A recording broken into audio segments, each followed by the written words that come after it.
আসসালামু আলাইকুম। Welcome to dimension. আমাদের আজকের আলোচনার বিষয়বস্তু রসায়ন দ্বিতীয় পত্রের তৃতীয় অধ্যায় পরিমাণগত রসায়নের একটা গুরুত্বপূর্ণ এবং ভাইটাল টপিক, যে টপিকটুকু থেকে আমাদের বোর্ড পরীক্ষাতে মাস্ট এবং ম্যান্ডেটরি প্রশ্ন আসে, হোক সেটা সিকিউ হোক সেটা এমসিকিউ। এবং ঢাকা বিশ্ববিদ্যালয় থেকে শুরু করে অন্যান্য সমস্ত পাবলিক বিশ্ববিদ্যালয়, ইঞ্জিনিয়ারিং ভর্তি পরীক্ষা, এমনকি মেডিকেল ভর্তি পরীক্ষাতেও হচ্ছে এখান থেকে প্রশ্ন আসাটা খুব কমন সিনারিও। তো আমাদের আজকের এই আলোচনাটুকু হচ্ছে অ্যাকচুয়ালি ঘনমাত্রা সম্পর্কিত, মানে আমরা ঘনমাত্রা কিভাবে নির্ণয় করতে পারি এবং ওই ঘনমাত্রার সিনারিওর উপর বেস করে আমরা কিভাবে তার অন্যান্য অংশগুলো সমূহ নিয়ে আলোচনা করতে পারি। অংশ বলতে ঘনমাত্রার প্রকারভেদ এবং একই সাথে ঘনমাত্রার অন্যান্য যাবতীয় যত কিছু আছে। আলোচনা শুরু থেকে শেষ অবধি আমি মোহাম্মদ নাজমুল হক তামিম হচ্ছে তোমাদের এই আলোচনাটুকু আজকে করে দিচ্ছি। আজকের আলোচনাটুকু শেষ হওয়ার পর আশা করতে পারি তোমাদের কারো এগুলো নিয়ে আর তেমন কোনো সমস্যা থাকবে না। তো আমাদের আলোচনার বিষয়বস্তু ঘনমাত্রা। ঘনমাত্রা কি জিনিস? এই প্রশ্ন যখন স্বভাবতই আমাদের সামনে আসে, আমরা তখন চিন্তা করি যে আমাদের ঘনমাত্রা এমন একটা জিনিস, যে জিনিসটুকু সাধারণ অর্থে আমাদের কাছে মনে হয় যে আসলে এটা খুব নর্মাল কমন সিনারিও। আমাদের দৈনন্দিন জীবনে ঘনমাত্রার অনেক হিউজ একটা ইম্প্যাক্ট আছে। এখন কীরকম ইম্প্যাক্ট? ঘনমাত্রা পড়তে গিয়ে আমরা ফার্স্ট ইয়ারে থাকা অবস্থাতে দ্রাব্যতা সম্পর্কিত কিছু আলাপ আলোচনা করছিলাম। ওই দ্রাব্যতা পড়ার সময় তোমরা অনেকেই অনেক কিছু পড়ে আসছো, কিন্তু কে কতটুকু জানো বুঝো সেটা আমার আইডিয়া নেই। এখন আজকে আমরা যখন ঘনমাত্রা পড়তে যাব, তোমার আগে জানতে হবে যে ঘনমাত্রার প্রকারভেদ হিসেবে তুমি কি কি পড়তে পারো।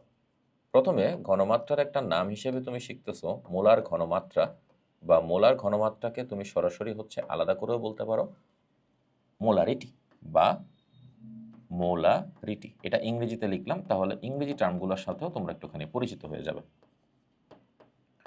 মোলার ঘনমাত্রা লেখার পর আরেকটা ছোট্ট টপিক আসে, সেটা হচ্ছে মোলাল ঘনমাত্রা। এই টপিকটা বর্তমানে ব্যবহার করা হয় না বললেই চলে, বা আমি যখন পড়াশোনা করে আসছিলাম তখনও যে ব্যবহার হয়েছে খুব বেশি ব্যাপারটা তাও না, এটা খুব অল্প পরিমাণে ব্যবহৃত হয়।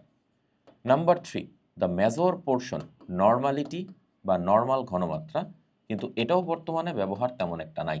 নর্মাল ঘনমাত্রা বা নর্মালিটি। এবার চতুর্থ যে অংশটা আছে সেটা আমরা ব্যবহার করতে পারি শতকরা পরিমাণ বিবেচনায় বা শতকরা হিসাব, যেভাবে আমরা লিখি। শতকরা হিসাব আমরা লিখে দিলাম। এই শতকরা হিসাবটা কয়েকটা পার্টে আমরা আলাদা আলাদা করি এবং পরবর্তীতে সর্বশেষ পিপিএম, পিপিবি অথবা পিপিটি। এখন তুমি খেয়াল করো আমরা এখানে কয়টা নাম লিখছি? 5টা। টু বি অনেস্ট, এই 5টা জিনিসই তুমি একদম ভালোভাবে আজকের ক্লাসটুকু যদি ঠিকঠাকভাবে করে থাকো তুমি শিখে যেতে পারবা। এখন আমাদের প্রথম আলোচনার বিষয়বস্তু হচ্ছে মোলারিটি কিংবা মোলার ঘনমাত্রা। তার মধ্যে আমি তোমাকে আগেই বলে দিই, এই পোর্শনগুলোর মধ্যে মোলারিটি হচ্ছে তোমার জন্য 3 স্টার, শতকরা হিসাব হচ্ছে 3 স্টার, এবং পিপিএম পিপিবি এগুলো হচ্ছে তোমার জন্য 3 স্টার। এই 3টা মাস্ট। বাকি 2টা কেবল তোমার সিনারিও হিসেবে মনে রাখা লাগবে। তাহলে চলো শুরু করি। মোলার ঘনমাত্রা অথবা মোলারিটি। মোলারিটি আমরা শুরু করি। মোলারিটি বা মোলার ঘনমাত্রা। মোলারিটি কিংবা মোলার ঘনমাত্রা যখন তুমি শিখতে যাবা, বইয়ের কমন সিনারিওর মতো করে যদি আমি উত্তর দিই মোলার ঘনমাত্রা কাকে বলে, তখন তুমি আমাকে উত্তর দিবা, আমরা যদি কোনো একটা সলিউশন নিয়ে কাজ করতে যাই, ওই সলিউশনের প্রতি 1000 ml আয়তনে তার গ্রামাণবিক ভর পরিমাণ কতটুকু, মানে যতটুকু দ্রবীভূত আছে তার গ্রামাণবিক ভর পরিমাণ, বা আরও সহজভাবে স্থির তাপমাত্রায় একটি নির্দিষ্ট পরিমাণ, এবং সেটা অবশ্যই 1 লিটার, স্থির তাপমাত্রায় প্রতি 1000 ml বা 1 লিটার আয়তনে দ্রবীভূত দ্রবের গ্রামাণবিক ভরকে ওই পদার্থের মোলারিটি কিংবা মোলার ঘনমাত্রা বলা হয়। তাহলে সংজ্ঞাটুকু যদি লিখি, স্থির তাপমাত্রায়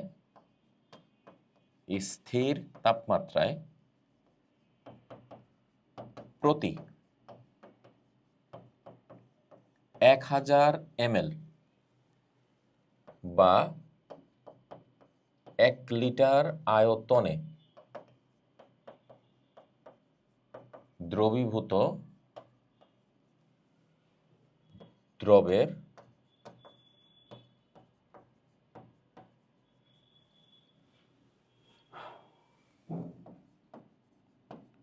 গ্রাম আণবিক ভরকে ওই পদার্থের মোলারিটি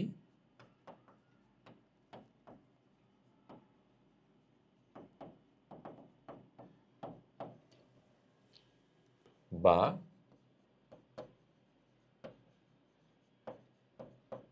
মোলার ঘনমাত্রা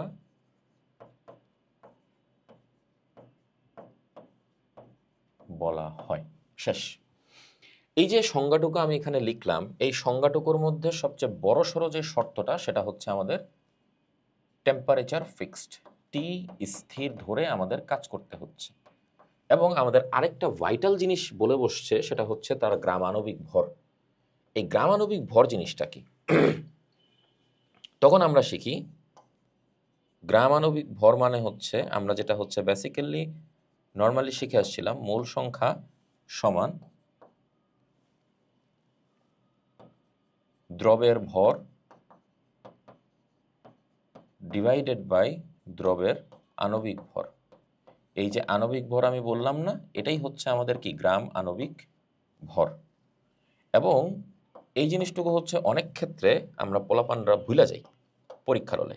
N is equal to W divided by কি M, ঠিক আছে?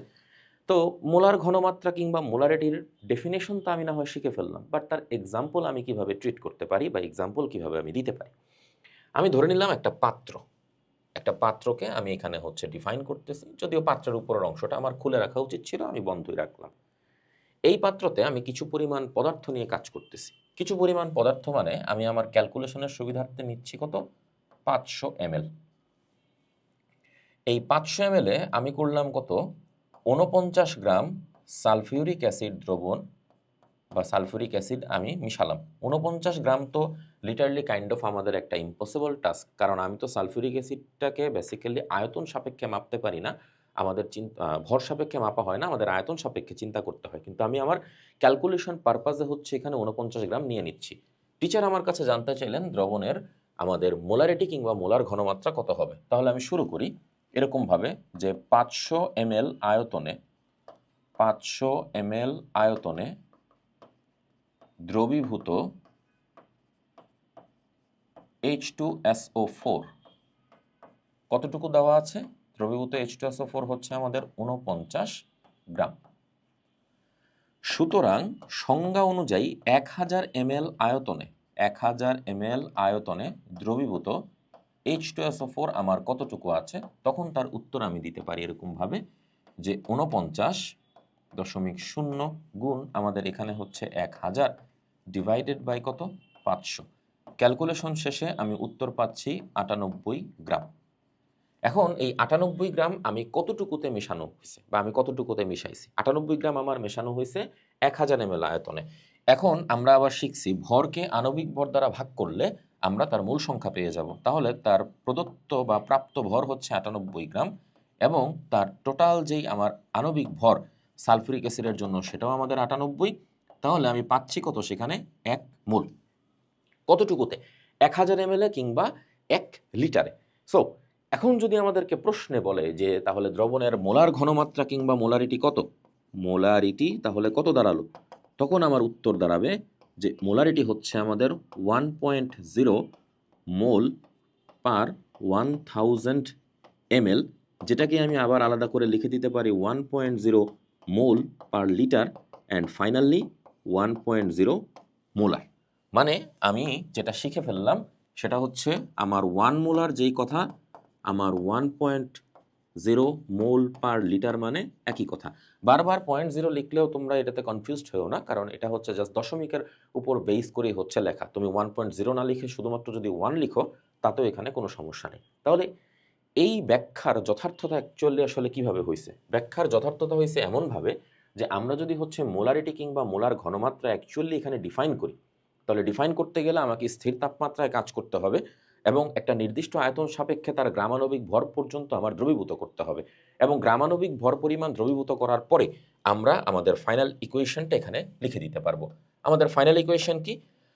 ফাইনাল ইকুয়েশন হচ্ছে এস ইজ ইকুয়াল টু, বা অনেকে হচ্ছে আমরা সিও ব্যবহার করি, আমরা সি ব্যবহার করি কারণ এস দ্বারা তোমরা দ্রাব্যতা মুখস্থ করছিলে অ্যাকচুয়ালি। এখানে হচ্ছে আমাদের সূত্র 1000 W divided by M into V. এখন এই যে তুমি সমীকরণটা এখানে লিখলা C is equal to 1000 W by M V, তুমি এখন খেয়াল করে দেখো তো আমাদের সি অ্যাকচুয়ালি কি ছিল? ঘনমাত্রা। ঘনমাত্রা কিসে? মোলারিটিতে। পরবর্তীতে আমাকে এম বলা হইল কি? তার আণবিক ভরের মান। লিখলাম আণবিক ভর। আণবিক ভর লেখার পর তুমি আমাকে ডাব্লিউ বলতেছো কি? দ্রবের পরিমাণ। শেষ। দ্রবের পরিমাণ। দ্রবের পরিমাণ লেখার পরে তুমি আমাকে বলতেছো তার ভি হচ্ছে দ্রবণের আয়তন, এবং তোমার মোটামুটি ক্যালকুলেশন এখানেই কি শেষ। তো এই যে ক্যালকুলেশন তুমি আমাকে এখানে দেখাইলা, এই ক্যালকুলেশনের পারপাজে তোমাকে যদি হচ্ছে প্রশ্ন করা হয় তার ঘনমাত্রা তুমি নির্ণয় করো, হোপসো তোমার এরপরে ঘনমাত্রা নির্ণয় করা নিয়ে আর কোনো সমস্যা হবে না। তাহলে আমি সমীকরণ লিখতেছি C is equal to 1000 W divided by M into V. এবার আমরা যদি একটা সিঙ্গেল কোয়েশ্চেন এখানে রেইজ করি, মানে আমাদের নর্মাল একটা চিন্তা দাঁড়াইলো যে আমি এখানে একটা প্রশ্ন লিখব যে 500 ml আয়তনে আমি 10 গ্রাম NaOH মিশালে, 500 ml আয়তনে 10 গ্রাম NaOH মেশালে প্রাপ্ত দ্রবণের মোলারিটি কত হবে? প্রাপ্ত দ্রবণের মোলারিটি কত হবে? এই প্রশ্ন তোমাকে এখন করা হলো। প্রশ্নের উত্তর তুমি কিভাবে দিবা? তাহলে তুমি সরাসরি এখন সূত্র লিখে দাও। সি ইজ ইকুয়াল 1000 তুমি এখানে লিখছো 1000 ইন্টু ডাব্লিউ হচ্ছে আমাদের কত ভাইয়া? 10। আমাদের মলিকুলার ওয়েট হচ্ছে সোডিয়াম হাইড্রোক্সাইডের জন্য 40, আর আমরা যখন হচ্ছে তার আয়তনকে ডিটারমাইন করতেছি তখন আয়তন লিখতেছি কত? 500। ক্যালকুলেশন শেষে তুমি খেয়াল করো, তুমি এখানে হচ্ছে 1000 আর 500 যখন তুমি কাটাকাটি করতেছো, 1000 এবং 500 তুমি অ্যান্সার পাচ্ছ এখানে 2। আর আরেকটা কাজ তুমি করতেছো 10 এবং 40 কাটাকাটি করে তুমি এখানে উত্তর পাচ্ছ 4। তাহলে তুমি এখানে বলতে পারবা আমার আলাদা করে 2 আর 4 যখন কাটাকাটি করতেছো তখন উত্তর পাচ্ছ কত? 2। তাহলে ফাইনাল ক্যালকুলেশনে তুমি আমারে বলতে পারতেছো ভাইয়া অ্যান্সার হচ্ছে আমাদের 1/2 is equal two 0.5 molar. So এখন তুমি খেয়াল করো, আগের বার তুমি অ্যান্সার পাইছিল 1, এবার তুমি অ্যান্সার পাইছো 0.5। এরকম করে কিছু কিছু মান আছে যে মানগুলো হচ্ছে একটা রিলেভেন্ট ক্যারেক্টার শো করতেছে বা রিলেভেন্ট একটা ভ্যালু শো করে। সেই রিলেভেন্ট ভ্যালুটা কি? সেটা বলা হয় যদি আমরা কোনো দ্রবণের ঘনমাত্রা জেনে থাকি, যেমন আমরা বলতেছি মোলার দ্রবণ, তোমাকে যা সিম্পলি বলা হলো মোলার দ্রবণ, তার মানে তুমি ধরে নিবা এবং তুমি বুঝে নিবা ওই দ্রবণের ঘনমাত্রা হচ্ছে 1 মোলার। তাহলে তোমাকে যদি বলা হয়ে থাকে সেমি মোলার দ্রবণ, সেমি মোলার দ্রবণ, তাহলে তোমার ধরে নিতে হবে ওই দ্রবণের ঘনমাত্রা হচ্ছে 0.5 মোলার। এখন তুমি খেয়াল করো এখানে তোমার উত্তর কত আসছে? 0.5 না, তার মানে এটা হবে কি একটা সেমিমোলার দ্রবণ হিসেবে তোমার সামনে হাজির হবে। সেমিমোলার দ্রবণের পরে তোমার আরো কিছু নাম এখানে আসবে, সেটা নাম হচ্ছে আমাদের ডেসি মোলার দ্রবণ। সো এখন বলো ডেসিমোলার দ্রবণ হিসেবে তুমি কত বলবা? তখন তোমার উত্তর হচ্ছে 0.1 মোলার। ফাইনালি আমরা যখন বলবো সেন্টিমোলার দ্রবণ, সেন্টিমোলার দ্রবণ, তখন তোমার সামনে উত্তর আসতেছে ভাইয়া আমি এখন লিখতে পারবো তার মান হবে 0.01 মোলার। মানে তোমাকে এখন পরীক্ষায় স্যার খালি বলে দিতে দেরি, তুমি তখন সরাসরি হচ্ছে এখানে উত্তর দিবা যে তোমার কোনটা মোলার, সেমিমোলার, ডেসিমোলার, সেন্টিমোলার, এরকম করে তোমার অ্যান্সার। এখন কিছু কিছু প্রশ্ন আসে বা কিছু কিছু মান আছে যে মানগুলো হচ্ছে আমাদের এক্সামের জন্য ইম্পর্টেন্ট কিন্তু আমাদের বইয়ে নাই। তার মধ্যে প্রথমটা হচ্ছে ডেকামোলার দ্রবণ। এই ডেকামোলার দ্রবণ থেকে প্রথম প্রশ্ন দেওয়া হয়েছিল জাহাঙ্গীরনগর বিশ্ববিদ্যালয়ে। ডেকামোলার দ্রবণের ঘনমাত্রা মানে হচ্ছে 10 মোলার। এবং আরেকটা আছে, সেই আরেকটা হচ্ছে আমাদের মিলিমোলার দ্রবণ। মিলিমোলার দ্রবণ ব্যবহার করা হয়েছিল কোন একটা বোর্ড এক্সামে সর্বপ্রথম, এবং মিলিমোলার দ্রবণের ঘনমাত্রা হচ্ছে 0.001 মোলার।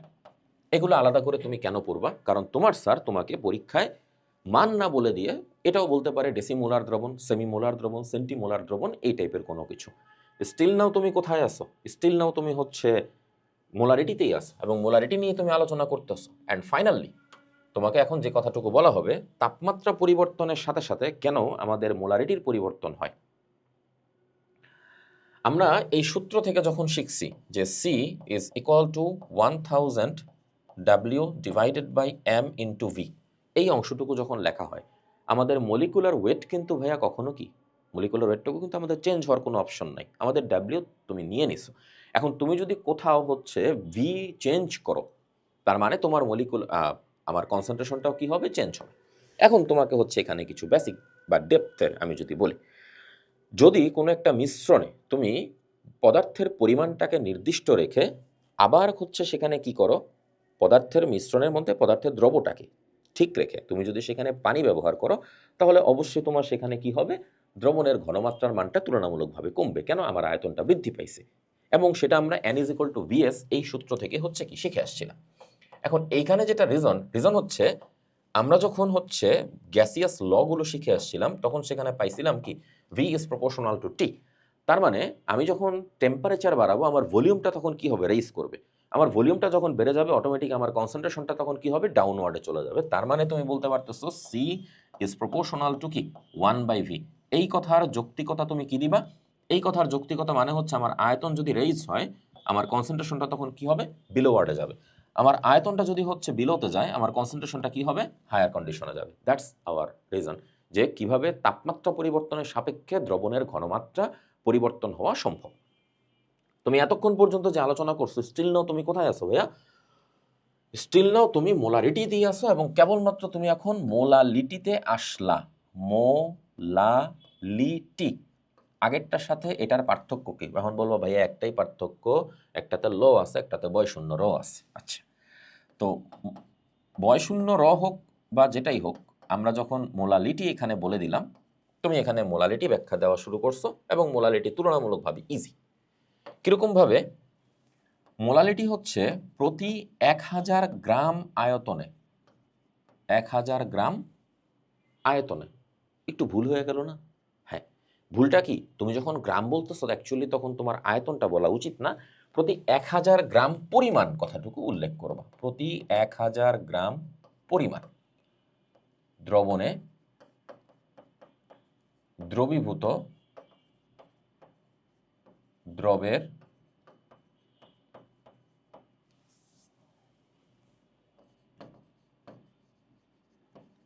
গ্রামাণবিক ভরকে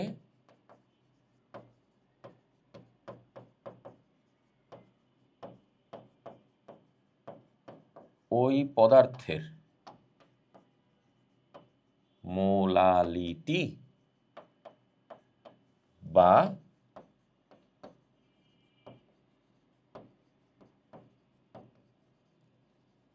মোলাল ঘনমাত্রা বলা হয়। শেষ। এখন আগের সংজ্ঞার সাথে এই সংজ্ঞার বেসিক ডিফারেন্সটা কোথায়? একদম খুব সহজভাবে, তোমার আগের সংজ্ঞাতে ছিল 1000 ডাব্লিউ, সেম একইভাবেই বসবে, divided by M into M prime. তুমি যদি আগের ইকুয়েশনটা খেয়াল করো, আগের ইকুয়েশনের সাথে এখানে কেবল একটা মাত্র জায়গার পার্থক্য, সেটা হচ্ছে যেখানে ভি ছিল সেখানে এম প্রাইম আসছে। এম প্রাইম জিনিসটা আসলে কি? এম প্রাইম হচ্ছে ভাইয়া আমাদের দ্রবণের ভর। মানে আগেরবার তুমি আয়তন সাপেক্ষে কথা বলছিলা, এবার তুমি দ্রবণের ভর সাপেক্ষে কথা বলবা। এবং তুমি এখানে আমাকে ঘোষণা দিয়ে বলতেছো ভাইয়া সে তাপমাত্রার উপরে কি নির্ভরশীল না। কি তাহলে কি কথা দাঁড়াইলো? তাপমাত্রার উপর নির্ভরশীল হবে না। এখন কেন নির্ভরশীল হবে না বলো তো? কারণ তোমার এখানে তো তাপমাত্রা চেঞ্জ করবে এমন কোনো কিছু তো নাই। কারণ তুমি এখানে সবকিছু ভর নিয়ে কাজ করতেছো এবং ভর তো কোথাও আমার চেঞ্জ হবে না। আমরা তো নবম দশম শ্রেণী থেকে এটাই শিখে আসছি, ভর কি কোথাও চেঞ্জ হয় না। তো ভর যেহেতু আমার চেঞ্জ হচ্ছে না, এখানে আমার মোলালিটি চেঞ্জ হওয়ারও কোনো কি অপশন নাই। এবং this one is hour less important, এটা এক্সামে আসেই না। তাহলে তোমার পড়াইলাম কেন? পড়াইছি ভাই কারণ টপিক অনুযায়ী আমার পড়তে হবে, এই কারণে তোমার পড়তে হয়েছে। That's it. মোলালিটি নিয়ে তোমার এতটুকুই কাজ এবং তোমার এগুলো নিয়ে তেমন কোনো ম্যাথও আসতেছে না।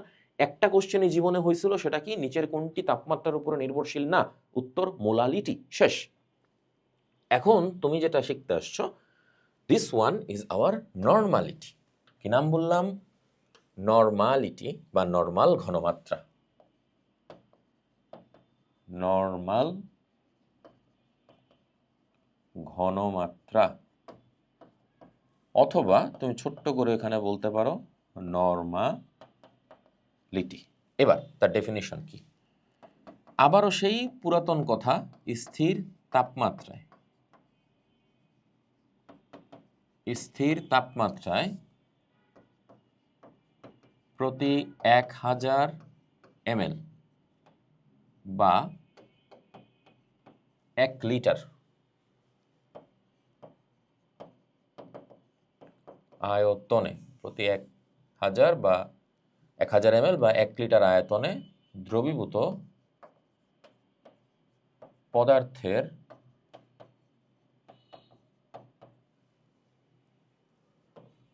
তুল্য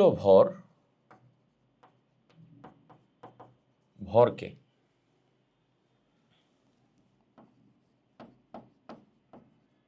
ওই পদার্থের নর্মালিটি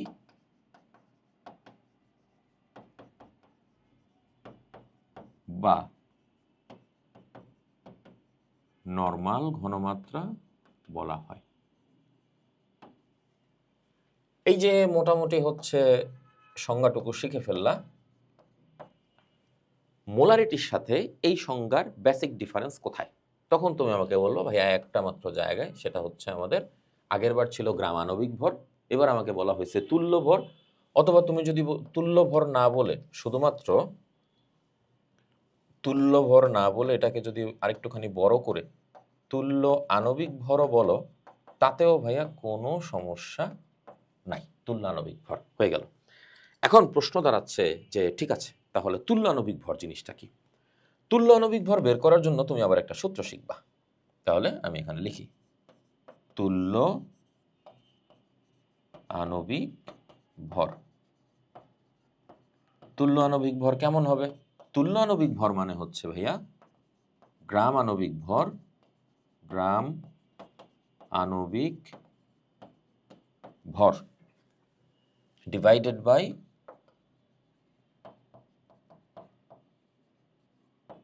তুল্য সংখ্যা।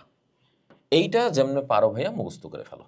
তুল্য আণবিক ভর ইজ ইকুয়াল টু গ্রাম আণবিক ভর ডিভাইডেড বাই তুল্য সংখ্যা। এটা বলার পরে তোমাদের মাথায় আবার একটা প্রশ্ন দাঁড়াবে, ভাইয়া হোয়াট ইজ তুল্য সংখ্যা? তাহলে চলো, মানে টপিকের ঠেলায় যেহেতু টপিক বের হয়ে গেছে, আমরা তুল্য সংখ্যাটা একটু শিখে ফেলি। প্রতিস্থাপনীয় কোনো অ্যাসিড থেকে, কোনো অ্যাসিড থেকে প্রতিস্থাপনীয় H+ আয়ন সংখ্যা, কোনো অ্যাসিড থেকে প্রতিস্থাপনীয় H+ আয়ন সংখ্যা ওই অ্যাসিডের তুল্য সংখ্যা, অ্যাসিডের তুল্য সংখ্যা। ওকে, আচ্ছা। সেকেন্ড লাইন, তুমি যদি আমাকে বলো যে ভাইয়া আমি অ্যাসিড নিব না, আমার মনে চাইছে আমি অ্যাসিড নিব না, আমি অন্য কিছু নিব। অন্য কিছু কি?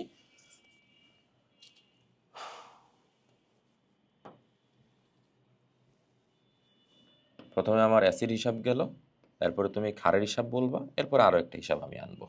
আচ্ছা, কোনো ক্ষার থেকে, কোনো ক্ষার থেকে প্রদত্ত OH- আয়ন সংখ্যা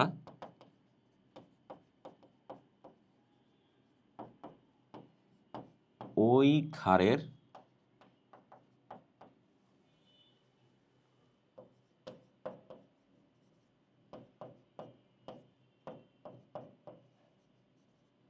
তুল্য সংখ্যা।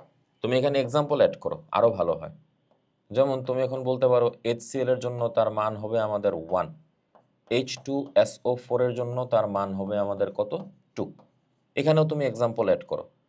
সোডিয়াম হাইড্রোক্সাইডের জন্য তার মান হবে আমাদের কত? 1। যদি বলো ভাইয়া ক্যালসিয়াম হাইড্রোক্সাইড লিখবো, তাও ভালো, কোনো সমস্যা নাই, মান হবে আমাদের 2।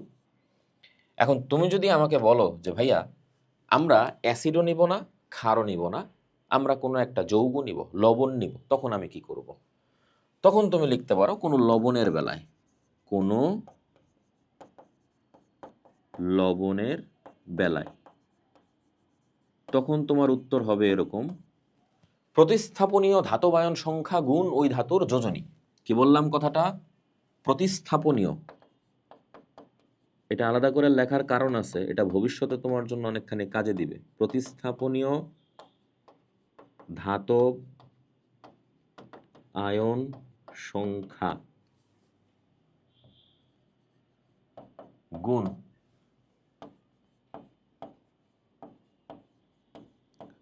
ওই ধাতুর যোজনী।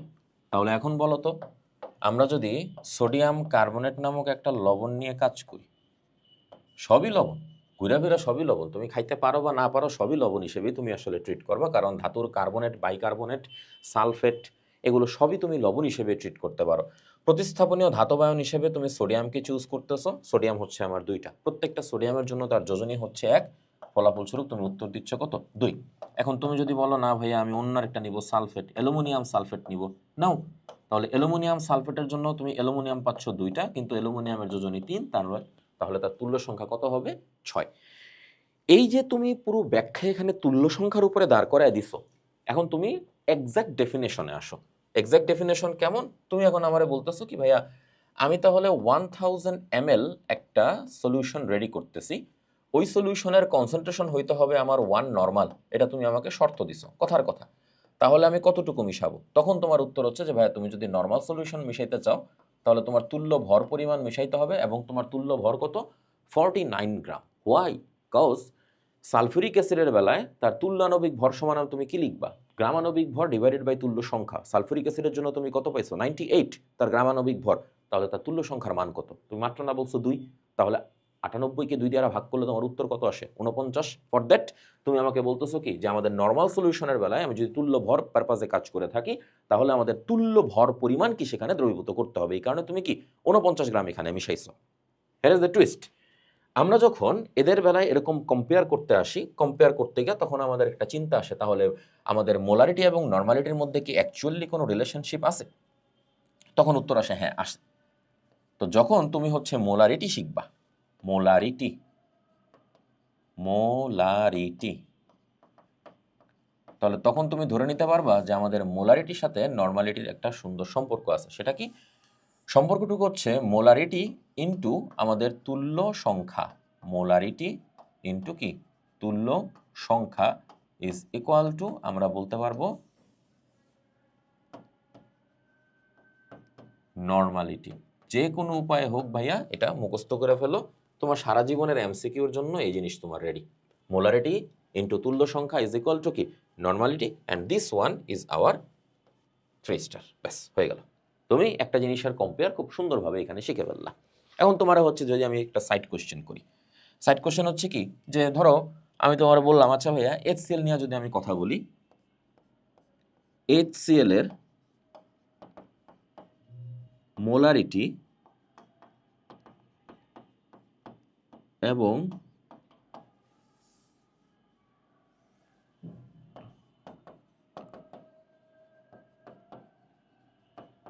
নর্মালিটি একই কেন? বলো, এই প্রশ্নের উত্তর তুমি কেমনে দিবা, বা তোমার চিন্তা ভাবনা কি? HCl এর মোলারিটি এবং নর্মালিটি কেন তুমি এক বলবা? এইটা বলার পরে তুমি বলবা কি যে ভাইয়া এটার উত্তর দেওয়া খুবই সহজ। কিভাবে? আমরা যখন HClটাকে নিয়ে আসি এখানে, এই যে HClটুকু যে আমি চুজ করছি, এই HCl এর জন্য তার গ্রাম আণবিক ভরের মান কত? গ্রাম আণবিক ভর। তখন তুমি আমাকে উত্তর দাও তার গ্রাম আণবিক ভরের মান হচ্ছে ভাইয়া 36.5। তাহলে তুমি যদি একটা মোলার সলিউশন তৈরি করতে যাও, কি নাম বললাম? Molar solution. তাহলে মোলার সলিউশন তৈরি করতে গেলে তখন তুমি সেখানে তার গ্রাম আণবিক ভর পর্যন্ত দ্রবীভূত করবা। তাহলে তার গ্রাম আণবিক ভরের মান কত? 36.5। যদি 36.5 গ্রাম তুমি অ্যাকচুয়ালি মিশায় থাকো তখন তুমি একটা মোলার সলিউশন এখানে বানাইতে পারতেছো। এই তোমাকেই যখন আবার বলা হবে যে না আমার মোলার সলিউশন আপাতত দরকার নাই, তুমি আমাকে নর্মাল সলিউশন ব্যাখ্যা করে দাও, নর্মাল দ্রবণ, ওই নর্মাল দ্রবণ ব্যাখ্যা করার সময় তুমি পাবা কত? আবারও সেই 36.5 গ্রাম। তখন তুমি বলবা কেন ভাই, আমরা সালফিউরিক অ্যাসিডের বেলাতে এরকম পাইনি। সালফিউরিক অ্যাসিড তুমি এরকম পাও নাই, তার মেইন রিজন হচ্ছে তুমি সালফিউরিক অ্যাসিডের বেলায় তার তুল্য সংখ্যা নিয়েও চিন্তা করতে হয়েছে। HCl এর বেলাতেও তার তুল্য সংখ্যা নিয়ে চিন্তা করতে হয়েছে, কিন্তু HCl এর তুল্য সংখ্যা কত? 1। যাদের তুল্য সংখ্যা তুমি সবসময় 1 পাবা তাদের বেলায় কখনোই তোমার মোলারিটি এবং নরমালিটির ভ্যালুটা চেঞ্জ হবে না। তাহলে তুমি যদি এখন অন্য একটা যৌগ নাও, as for example sodium carbonate. Sodium কার্বনেটের বেলায় আমরা যখন মোলার দ্রবণ নিব তখন আমাদের ব্যবহার করতে হবে কত ভাইয়া জানো? আমাদের ব্যবহার করতে হবে তার গ্রামাণবিক ভর 106 গ্রাম। কিন্তু যদি আমরা তার নর্মাল সলিউশন ব্যবহার করি, তার নর্মাল দ্রবণ আমাদের ব্যবহার করতে হবে কত? ব্যবহার করতে হবে আমাদের 53 gram. This one is our main issue. Okay, তো আশা করতে পারি তোমাদের মোলারিটি এবং নর্মালিটি নিয়ে এখানে আর কোনো কোশ্চেন দাঁড়াবে না। মোলারিটি নর্মালিটির কোশ্চেনের পরে তোমাদের আরও একটা যে ছোট্ট জিনিস বাকি রয়ে যায় সেটা হচ্ছে আমাদের শতকরা পরিমাণ বা পার্সেন্টেজ। শতকরা পরিমাণটা বোঝাটা তুলনামূলকভাবে সহজ। শতকরা পরিমাণের বেসিক ডেফিনেশন হচ্ছে প্রতি 1000 ml না বলে প্রতি 100 ml কতটুকু? প্রতি 100 ml আয়তনে, প্রতি 100 ml আয়তনে দ্রবীভূত দ্রবের পরিমাণ। একদম এক কথায় শেষ। এবং তুমি তাকে হচ্ছে পার্সেন্টেজ সহকারে মিন করতেছ। এবং এখানে পার্সেন্টেজটা কেমন? কয়েকটা পার্সেন্টেজে আমরা দেখাইতে পারি। আসো, প্রথমে আমরা বলি ধরো X%, আবারও আমি লিখলাম X%, আবারও আমি লিখলাম কত? X%। প্রথমে আমরা লিখব X% W/V, পরে আমরা লিখব X% W/W, এবং পরে আমরা লিখব X%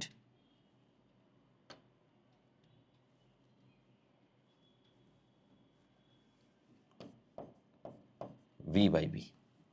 এবারে তিনটার কাহিনী কি? এই তিনটার কাহিনী হচ্ছে গিয়ে ভাই আরো মজার। আমরা যখন বলতেছি যে X% W/V, তখন তোমার হিসাব দাঁড়ায় বা তুমি তখন বলবা যে 100 ml দ্রবণে তুমি দ্রব কতটুকু মিশাইছো ভাইয়া? 5 গ্রাম। তাহলে হিসাবটা কি? আমাদের গ্রাম হয়ে যাচ্ছে কি? গ্রামটা হয়ে যাচ্ছে অ্যাকচুয়ালি আমাদের দ্রবের পরিমাণটা, মানে আমাদের উপরে যেটা বসতেছে হর লব অংশ দিয়ে হিসাবে আমরা যেটা বলি, হর এবং লব হিসাবে যখন তুমি ব্যাখ্যা করো তখন তোমার হিসাবটা এরকমই আসবে, এবং এর বেশি পরিমাণ পেরেশানি নেওয়ারও তোমার কোনো দরকার নাই। এবং পরেরটায় তুমি বলবা 100 গ্রাম দ্রবণে এখানে কত? 5 গ্রাম, এবং সর্বশেষ বলবা 100 ml দ্রবণে এবার কত? 5 ml। শেষ, তুমি এর মধ্যে মিশাই দিছো। শতকরা পরিমাণের পাশাপাশি আমাদের আরো একটা ছোট জিনিস থাকে। সেই ছোট জিনিসটা হচ্ছে আমাদের ppm, ppb এবং ppt। ppm, ppb এবং সর্বশেষ ppt। এবার আসো, এটা ইজি আছে, মোটামুটি একটুখানি একবার পড়লেই হয়েছে। ppm এর পূর্ণরূপ কি? তখন তোমার উত্তর হচ্ছে ভাইয়া ppm এর পূর্ণরূপ যদি আমরা লিখি, শুরুতে আমরা লিখতে পারবো পার্টস পার মিলিয়ন, মিলিয়নস। তো পার্টস পার মিলিয়ন যখন লেখা হয় তাহলে অ্যাকচুয়ালি তখন তুমি ধরে নিতে পারবা 10⁶ ml। তাহলে তোমার ডেফিনেশন কি দাঁড়াবে জানো? 10⁶ ml আয়তনে দ্রবীভূত দ্রবের পরিমাণ। শেষ। এতক্ষণ পর্যন্ত বারবার কি শিখছো? 1000-এ, 100-তে, কিন্তু এখন তুমি শিখতেছো কি 10⁶ ml এর মধ্যে কতটুকু দ্রবীভূত আছে। একইভাবে তুমি যদি বলো parts per million, parts per মিলিয়নের পরিবর্তে পার্টস পার বিলিয়ন, তাহলে এবার হয়ে যাবে তোমার 10⁹ ml। And the last one তুমি আমাকে বলতেছো পার্টস পার ট্রিলিয়ন।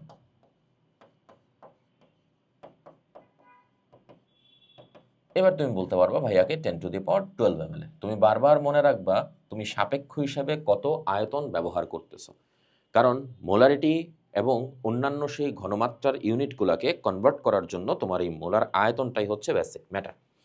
তো অলরেডি হচ্ছে গিয়ে তোমরা মোটামুটি তার ঘনমাত্রা রিলেটেড টাইপ হচ্ছে সব কিছু পেয়ে গেছে। এখন তোমার যেই কাজ সেটা হচ্ছে এদেরকে ইন্ডিভিজুয়ালি তোমার চেঞ্জ করতে হবে বা একটা রূপান্তর করতে হবে। কিরকম রূপান্তর? তুমি যখন হচ্ছে ঘনমাত্রা রূপান্তর করতে আসো, ঘনমাত্রার মধ্যে আমি তোমাকে শুরুতেই বলে দিলাম কি মোলারিটি। তাহলে প্রথমে তুমি মোলারিটি থেকে কি করবা? মোলারিটি থেকে তুমি হচ্ছে ওদেরকে পিপিএম অথবা পিপিবি অথবা পিপিটিতে রূপান্তর করো। সবাই তো পার্সেন্টেজ থেকে মোলারিটিতে নেয়, আমি না হয় তোমার জন্য এটা একটুখানি অন্যরকম করে দিলাম যেন তোমার বুঝতেও সুবিধা হয় বা তোমার মধ্যে একটুখানি হচ্ছে নতুনত্ব এখানে থাকে। তাহলে প্রথম কাজ আমার কি হবে? প্রথম কাজ আমার হবে মোলারিটি থেকে PPM PPB PPT. Number 1, molarity থেকে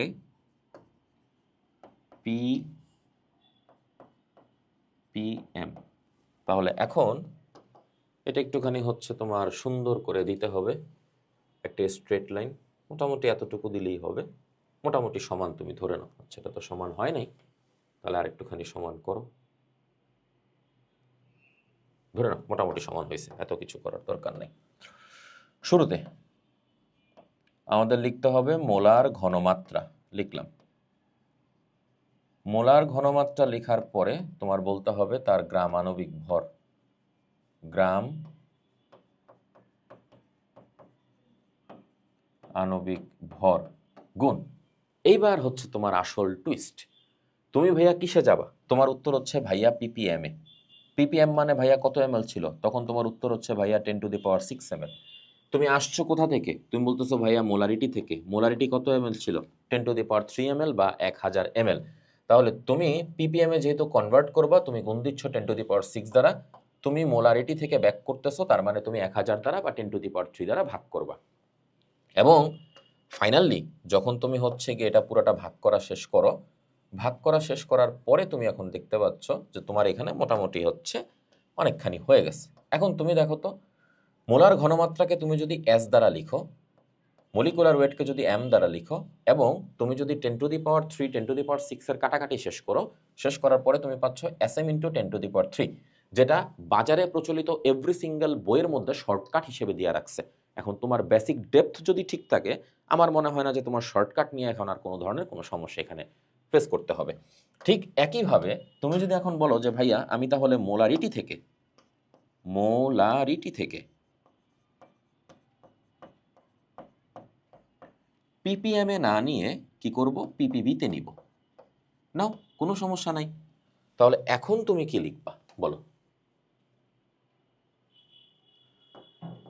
এখন তোমার লেখা হবে সেম একই জিনিস। দেখো ভাইয়া, মোলার ঘনমাত্রা লিখছো। মোলার ঘনমাত্রার সাথে তুমি আবার অ্যাড করতেছো কি? আণবিক ভর।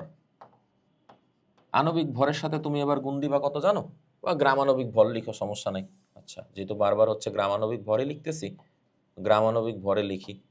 পরে আবার তোমরাই বলবা যে ভাইয়া এটা কোত্থেকে কি হইল। আণবিক ভর 10⁹ ডিভাইডেড বাই 1000। তাহলে এখন বলো এই ঘটনা কেন ঘটলো? কারণ তুমি শিখছো পিপিবি মানে আমার কি? পিপিবি মানে আমার 10⁹9 ml এ চিন্তা করতে হবে। এখন তুমি এর মধ্যে কেউ একজন প্রশ্ন করবা যে ভাইয়া আমার এখানে মোলার ঘনমাত্রার সাথে গ্রামাণবিক ভর গুণ দেওয়ার কারণ কি?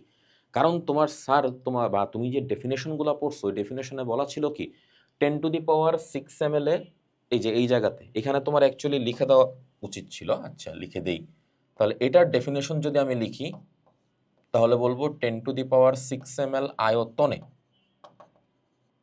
আয়তনে দ্রবীভূত ভরের পরিমাণ। এখন এই ভরের পরিমাণটা কিন্তু অবশ্যই কোন এককে? আমাদের গ্রাম এককে। এই কারণে আমি এখানে গ্রামের হিসাবটা লিখে দিলাম। এখন তুমি বলো, হিসাব বোঝা গেছে না? তাহলে এখন তোমার যদি হচ্ছে ক্যালকুলেশনের আবার শর্টকাট টানো, তাহলে এসএম ইন্টু 10⁶ তোমার হিসাব হয়ে গেল। অ্যান্ড ফাইনালি তুমি আমারে বলতেছো যে ভাইয়া মোলারিটি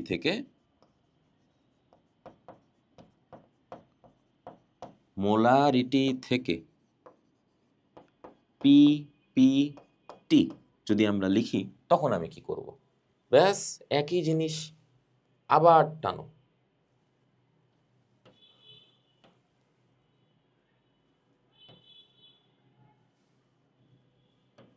এবার তুমি আমাকে লিখতে পারবা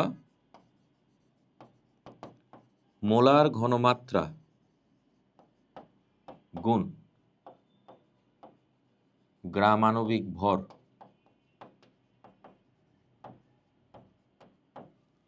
ইন্টু 10⁻12 ডিভাইডেড বাই 1000। তাহলে ক্যালকুলেশনের উত্তর কি আসে? Sm into 10⁻9। So tell me, তুমি যে এই কাজগুলো এখন করলা, এই পিপিটিটা তাহলে অ্যাকচুয়ালি কত ছিল? 10⁻12 ml না? এই কারণে তুমি উপরে 10⁻12 দিছো, ক্যালকুলেশন করে এই টাইপের শর্টকাটগুলো আসছে। তাহলে তোমার কি এখন আর সমস্যা হবে মোলারিটি থেকে পিপিএম, পিপিবি অথবা পিপিটিতে কনভার্ট করা? আশা করতে পারি তোমার এরপরে আর কোনো সমস্যা থাকবে না। অ্যান্ড ফাইনাল সেটআপে তুমি যেটা শিখবা এখন, তুমি যদি বলো এখন আমার সেটআপ কি? আমার সেটআপ হচ্ছে, আচ্ছা এটা তো হবে না,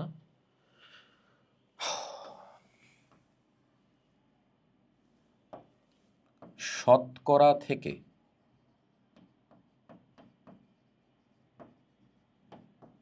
মোলার ঘনমাত্রা।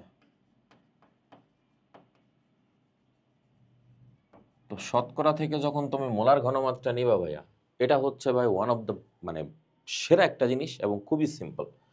শতকরা থেকে মোলার ঘনমাত্রা নেওয়ার জন্য তোমার কাজ হচ্ছে শুরুতে লিখে দিলা শতকরা পরিমাণ, শেষ। মানে তোমাকে কত পরিমাণ দিচ্ছে এখানে। তারপর তুমি এখানে লিখলা হচ্ছে শতকরা থেকে তুমি কিসে যাবা? শতকরা থেকে মোলার ঘনমাত্রা যাবা না? তো শতকরা থেকে মোলার ঘনমাত্রায় যাওয়ার জন্য তুমি এখানে শতকরা পরিমাণ গুণ 1000। যাচ্ছ কোথায়? মোলার ঘনমাত্রায়। আর তুমি অ্যাকচুয়ালি ছিলা কোথায় এটা বলো তো?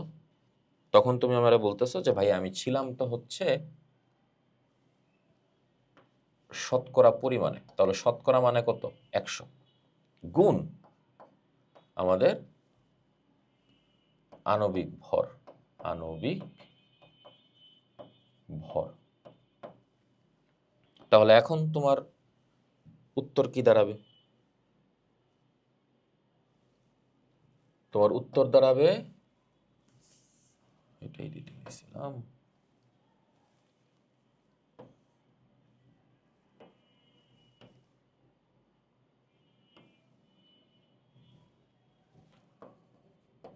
শতকরা পরিমাণ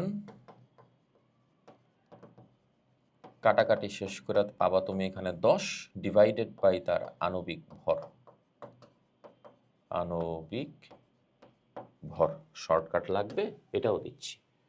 তোমার বিভিন্ন বইতে যে শর্টকাটটা অ্যাকচুয়ালি তোমারে দিয়ে রাখছে সেটা হচ্ছে একদম সরাসরি পার্সেন্ট ইন্টু 10 ডিভাইডেড বাই তার molecular weight. This one is hour shortcut.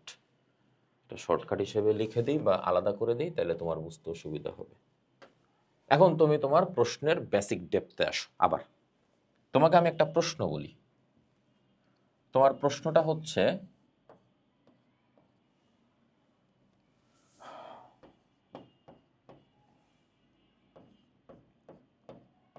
5% Na2CO3 দ্রবণের ঘনমাত্রা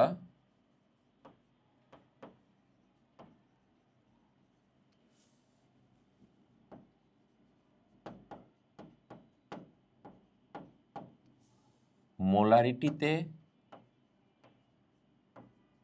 কত? ঠিক আছে, সেম জিনিস। তোমাকে আমি এখন থিওরি করাবো, প্লাস হচ্ছে আমি তোমার শর্টকাটটা এখানে দেখাই দিব। এবার দেখো থিওরি কোশ্চেনে তুমি কিভাবে অ্যান্সার করবা। 5% মানে হচ্ছে 100 ml আয়তনে, 100 ml আয়তনে দ্রবীভূত Na2CO3 এর পরিমাণ। Na2CO3 এর পরিমাণ কত গ্রাম ভাইয়া বলো তো? 5 গ্রাম, রাইট? সুতরাং আমি তোমার এখন বলতেছি 1000 ml আয়তনে দ্রবীভূত Na2CO3 এর পরিমাণ 5 গুণ 1000 ডিভাইডেড বাই 100। ক্যালকুলেশন করে তুমি উত্তর পাচ্ছ কত? 50 গ্রাম। সংজ্ঞা অনুযায়ী তুমি এখন চিন্তা করো 50 গ্রাম কতটুকুতে মেশানো আছে 1000 ml এ, কিন্তু আমাদের মোলারিটির ডেফিনেশনটা কি ছিল, তার কত মোল দ্রবীভূত আছে সেটা। তাহলে তুমি যদি এখন পরের ক্যালকুলেশনে করো কি 50 ডিভাইডেড বাই তার মলিকুলার ওয়েট 106 দিয়ে দাও, অটোমেটিক তার পরিমাণটা মোলে চলে আসলো। ক্যালকুলেটিভ ওয়েতে তার মানটা বের করলে এখন তুমি পাবা 0.47 মোল। 0.47 মোল কতটুকুতে মিশাইছিল ভাইয়া 1000-এ। তাহলে তুমি এখন বলতে পারো 0.47 মোল পার 1000 ml। তাহলে এবার বলতে পারো 0.47 মোল পার 1 লিটার। So 0.47 molar. ব্যাস, এই যে তুমি পুরোটা করছো এটা হচ্ছে একটা থিওরি কোশ্চেনের জন্য। এখন এই থিওরি কোশ্চেনের বাদে তুমি যদি এখন এটারে শর্টকাটে মারো, তাহলে এখন তোমার same question but this time আমাদের শর্টকাট। এই সেম কোশ্চেনের শর্টকাট মারাটা হচ্ছে খুবই সিম্পলেস্ট একটা জিনিস, এবং ভর্তি পরীক্ষায় বহুল পরিমাণে এটা হচ্ছে পরীক্ষায় আসছে, প্রচুর পরিমাণে এটা শর্টকাট। এবার তুমি শুরুতেই খেয়াল করো তোমার আমি কত পার্সেন্ট দিছি, বলো ভাইয়া 5%। তুমি সরাসরি আগে লিখো 5 ইন্টু আমাদের সূত্রের 10 তুমি গুণ দাও, তার মলিকুলার ওয়েট কত সোডিয়াম কার্বনেটের 106, তোমার উত্তর চলে আসলো 50 ডিভাইডেড বাই 106। পুরো কাহিনীর লাস্ট লাইন আইসা তুমি একটানে বাইর করছো, এবং ক্যালকুলেশন শেষে তোমার উত্তর আসতেছে 0.47 মোলার। পুরা কাজটা তুমি করতে পারছো কিসের কারণে? থিওরিটুকু যখন বুঝে যাবা শর্টকাট তুমি ঠিকই পারবা। তোমার সবাই শর্টকাট শিখাবে ভাই, বেসিকটা না হয় আমিই শিখাই, ঠিক আছে? তো আশা করতে পারি তোমার শতকরা থেকে মোলার ঘনমাত্রায় নেওয়াটা এটা এমন আহামরি কোনো সমস্যায় হবে না। And this one is major important একটা rules. And our last thing for today's, সেটা হচ্ছে তুমি কিভাবে শতকরা থেকে পিপিএমে অথবা পিপিবিতে অথবা পিপিটিতে কনভার্ট করবা।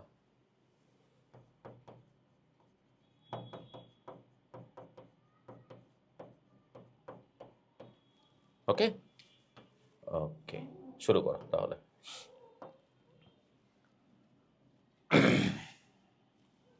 প্রশ্ন, আচ্ছা প্রশ্ন দেওয়ার দরকার নাই। শতকরা থেকে পিপিএম, শতকরা থেকে পিপিবি, এবং সর্বশেষ শতকরা থেকে পিপিটি। মুছে দাও। ওকে, শতকরা থেকে পিপিএম এর চিন্তা আগে করো। শুরুতেই লিখে দাও শতকরা পরিমাণ। শতকরা পরিমাণ লিখছো? শতকরা পরিমাণ চিন্তা করে এখন তুমি বলো, তুমি পিপিএম বলছো না? পিপিএম মানে ভাইয়া কত এমএল? 10⁶ ml। শতকরা বলছো না? কত এমএল? 100 ml, right? তাহলে এখন তুমি বলতে পারো উপরে হবে আমাদের 10⁶, নিচে হবে আমাদের 100। শেষ। যা আসবে ওইটাই আমার পিপিএম এ শো করবে, এবং তখন তুমি আমাকে লিখতে পারতেছো আবারও যদি লিখে দাও শতকরা পরিমাণ গুণ 10⁴। শেষ, ঠিক আছে? এখন তোমার বই কিন্তু মানে শর্টকাট কিন্তু ডান পাশেরটা লিখে দেওয়া, মাঝেরটা লিখে নেই। এখন মাঝেরটা কেন হয়েছে, কোন যুক্তিতে হয়েছে সেটা আমি তোমারে পড়ায় দিলাম। এরপরেও যদি তুমি বলো যে ভাইয়া তোমার সমস্যা আছে, তাহলে তুমি আবার পড়ো। আবারও পড়ার পরে যদি তুমি বলো যে ভাইয়া আমার আবার সমস্যা আছে, তাহলে তুমি গিয়ে ক্লাস 9-এ ভর্তি হও, ওইটা তোমার জন্য বেটার। ফাইনালি শতকরা পরিমাণ ইন্টু 10⁻⁷, এবং এইখানে আমাদের ইউনিট হয়ে যাবে পিপিএম। এইটা লেখার পরে তোমার ইউনিট হবে পিপিবি। এবং ও আচ্ছা, এখন তোমাদের মধ্যে আবার কেউ বলবো ভাইয়া 9 কেন? এই যে ভাইয়া পিপিবি নিচ্ছ না, পিপিবি মানে কত আমার 10⁹, আর পিপিটি মানে আমাদের কত 10⁻12। তাহলে শতকরা পরিমাণ গুণ, এবার আমি লিখবো 10⁻12, এবার দিব আমি 100,